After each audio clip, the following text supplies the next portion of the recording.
Ka-express ngayong 23 years old na si Kai Sotto, malinaw na nasa pinaka-critical na yugto na siya ng kanyang karera matapos ang kanyang ACL injury nitong January habang naglaro para sa Koshigaya Alpha sa Japan B-League. Mas lalong naging mahirap ang landas niya patungo sa NBA. Ayon sa mga ulat, kasalukuyan siyang nasa non-contact training at nakatutok sa pagpapalakas ng kanyang tuhod, isang hakbang na kailangang pag-ingatan para tuluyang makabalik sa peak form. Hindi na rin siya nakasama sa Gilas Pilipinas pool para sa FIBA Asia Cup 2025. Pinili ni Kai na ituon ang oras sa full rehabilitation kaya sa pilitin ang pagbabalik sa court habang hindi pa 100% ang kanyang tuhod. Sa puntong ito, malinaw na mas inuuna niya ang long-term goal, ang makabalik at makapasok sa NBA kaysa pansamantalang competition. Para sa kanya, eto na ang huling pagkakataon upang ipakita sa mga scouts na kaya pa rin niya makipagsabayan sa international level. Sa edad na 23, hindi na niya kakampi ang panahon para sa mga big men na gustong pumasok sa NBA.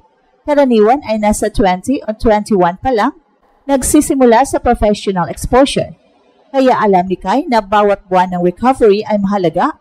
Kung hindi siya makabawi sa 2026, maaring tuluyan ng magsara ang pinto sa kanyang NBA dream.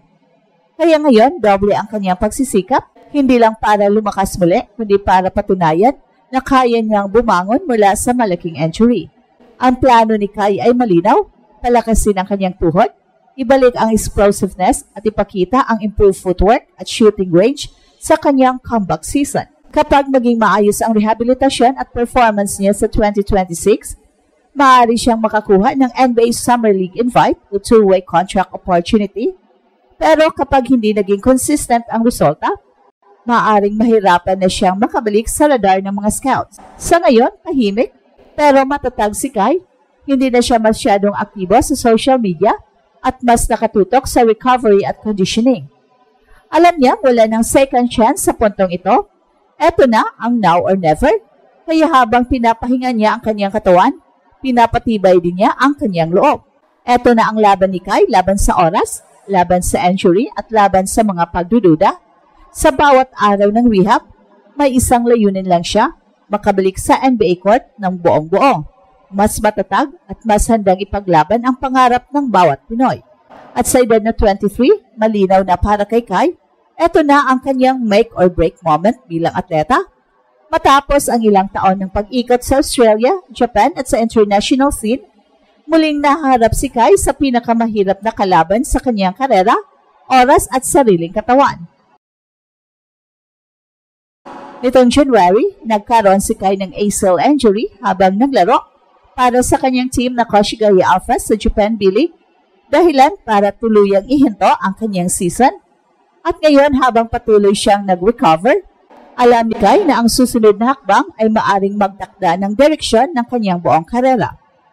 At ayon sa mga reports, si Kai ay sumasailalim sa non-contact training mula nitong August. So ibig sabihin nagbabalik siya sa court pero limitado pa rin ang kanyang galaw. Focus muna sa conditioning, light drills at knee stability work. Ang kanyang pangunahing layunin, tumibay muli ang kanyang tuhod at makuha ang kumpiyansa sa bawat talon at pivot. Para sa isang 7'3" center, kahit konting kahinaan sa tuhod ay maaring maging malaking hadlang sa mobility at explosiveness, dalawang bagay na inaasahan sa mga modern NBA big men. Hindi nakatakas sa mga fans ang desisyong hindi muna sumali si Kai sa Gilas Pilipinas para sa FIBA Asia Cup 2025 habang marami ang nag-aantay, marami ring nakakaintindi.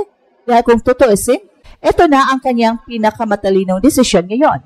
Ang FIBA tournament ay puno ng physical na laban at high-intensity contact play na maaring magpalala sa kanyang injury kung pipilitin. Kaya pinili ni Kai na magpahinga muna at mag-rehab ng maayos upang masiguro na sa kanyang pagbabalik ay handa na niyang harapin ang NBA dream ng walang takot at walang alinlangan. Sa puntong ito, alam ni Kai na hindi na niya kakampi ang edad sa professional basketball timeline. Kadalasan ang mga big men na umabot sa NBA ay napapansin na nasa edad na 20 o 21 at kung sakaling hindi siya makabalik sa competitive form bago sumapit ang 2026 season, baka tuluyan ng magsara ang bintana ng opportunity para sa kanya. At dahil dito, tinututukan ni Kai ang bawat detalye ng kanyang physical recovery mula sa knee strengthening programs, nutrition, flexibility work, hanggang sa mental preparation para sa kanyang comeback. At ayon sa mga insider reports, ang kampo ni Kai ay nakapag-coordinate na sa mga NBA development coaches para ma-monitor ang kanyang progress at makita kung maaari siyang sumali sa NBA Summer League 2026 kapag 100% na siyang recovered. Ito ang nakikita niyang final showcase window, ang pagkakataong muling mapansin ng mga NBA scouts at mga ipakita na kaya niya makipagsabayan sa mga elite competition. Sa ngayon, nananatiling tahimik si Kai pero determinadong bumangon. Hindi man siya nasa spotlight, alam ng mga tunay na tagahanga ng basketball na ang laban niya ngayon ay hindi lamang laban para sa kanyang sarili, kundi laban din para sa pangarap ng bawat Pinoy na makitang may tunay na Pinoy players sa NBA. Sa edad na 23 years old, hindi na bata si Kai pero hindi pa rin huli ang lahat.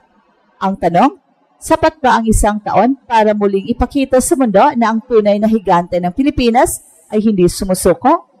At para kay Kai, hindi na lang basta laro ang basketball, eto na ang kanyang buhay at huling misyon. At habang patuloy siyang nagpapagaling mula sa kanyang ACL injury, alam niya na bawat araw ay mahalaga.